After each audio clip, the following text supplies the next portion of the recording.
Guys, do subscribe the Gate Hunt and press the bell icon to receive notifications on latest jobs updates, Gate talks and video lectures on Gate and IES.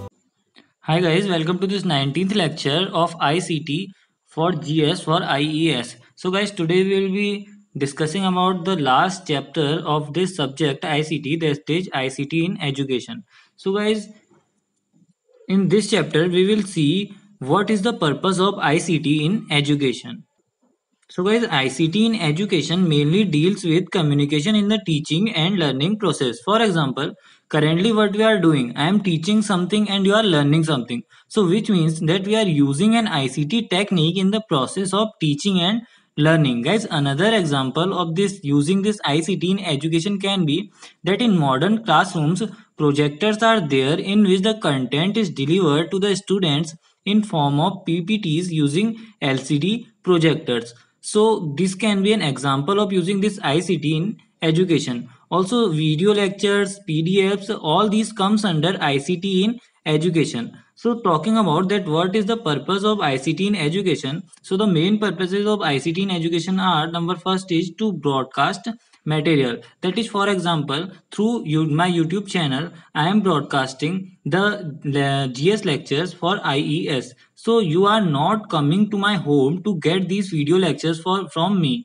You are watching these video lectures just by sitting at your home. Moreover, the second purpose of ICT in education is to use online resources like discussion forums, emails, chats, etc.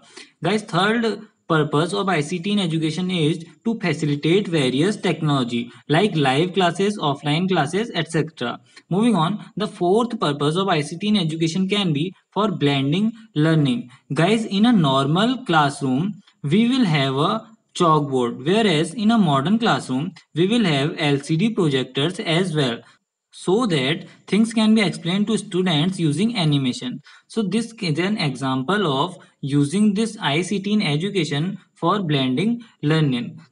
Guys, moving on, the fifth purpose of ICT in education is to carry out internet based research to enhance education process. So nowadays government of India is looking for a very quality oriented research. So for doing that research also we will use internet.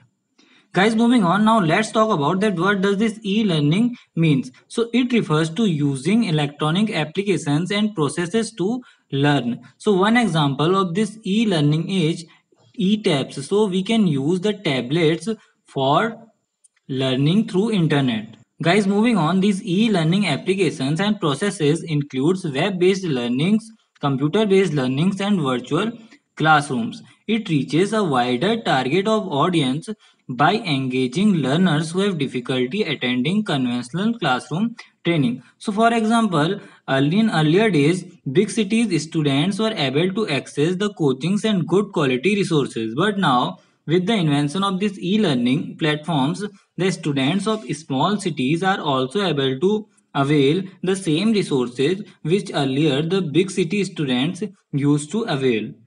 So guys, now let's talk about that what are the components in e-learning. So there are basically four different components in e-learning. The first component is e-learning content. So it includes simple learning resources in PDF formats. Guys, moving on, the second component in e-learning is e-tutoring or e-coaching or e-monitoring. So previously the content was provided in electronic form, that is in the form of PDFs, but here e-tutoring means the faculty is giving lectures. Guys, moving on, the third component in e-learning is collaborative learning.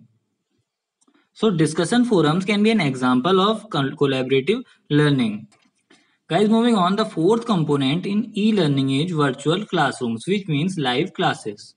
So guys, talking about that what are the various types of e-learnings, there can be two types of e-learning. First one is synchronous e-learning and the second one is asynchronous e-learning. So this synchronous e-learning means video conferencing, that is live classes. So this synchronous e-learning is dependent on time. So in case of this synchronous e-learning, all people sit at the same time and connects virtually to have a discussion over certain topic, Whereas in case of this asynchronous e-learning, the live classes are not there. It is a kind of offline lecture system.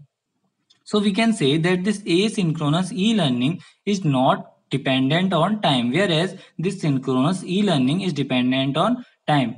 So one example of this asynchronous e-learning can be that you are watching my YouTube channel, that is the video lectures provided on GS for IES from the Gate Hunt at your convenient time. That is, whenever you want to watch them, then at that time you are watching and you are not bound to watch them at a specific time. So this is what synchronous e-learning and asynchronous e-learning means. Guys, moving on, talking about the advantages of e-learning. So the first advantage is it is flexible. That is, we can watch any video lecture or we can access any resource of our use at any time we want. Moreover, these e-learning platforms are easily accessible. Moreover, it provides us online and offline interaction between faculty and students. Moreover, it is an effective media and it provides different learning styles. Guys, moving on, now let's talk about that what are the various disadvantages of this e-learning. So the first disadvantage is too much technology dependent. So if you ask someone to add 2 plus 3, then the people who are habituated to this technology will start solving it using virtual calculator. So the people gets fully habituated to e-learning will get fully dependent on the technology and will forget the conventional learning. Guys, moving on, the second disadvantage of this e-learning is that it is unsuitable for certain types of trainings. That is, the practical exposure to instruments cannot be provided with the help of e-learning. Moreover, the third disadvantage of this e-learning is that it is unsuitable for certain type of learners. That is, some people are very much interested to attend physical classes rather than attending these e-classes. Guys, moving on, the fourth disadvantage of e-learning is that it arises certain disabilities in people. That is, some people may get habituated to computers, then they might be having some disabilities like back pain, etc. Guys, moving on, now let's talk about that what does this NMEICT mean. So this NMEICT stands for National Mission on Education through ICT. So it is an initiative of MHRD, that is of Government of India. So here is this MHRD stands for Ministry of Human Resource Development, which takes decisions regarding education systems of India. So this MHRD has started an initiative which is called NMEICT. So the main objectives of this initiative are that it aims at improving faculty by training, moreover making available e-content and educational videos for UG and PG classes, moreover connecting all the universities and colleges all over India through high-speed data network, and irrespective of learners' social, economic, and educational status, providing quality educational resources and teachers on 24 by 7 basis. That is, the learner may not be a rich person and may be from a backward society, but he will be provided with the same quality of resources as the other learners are being provided through faculties trained by MHRD. So guys, now let's talk about various e-learning initiatives taken by MHRD through NMEICT. So the first initiative is INFLIBNET.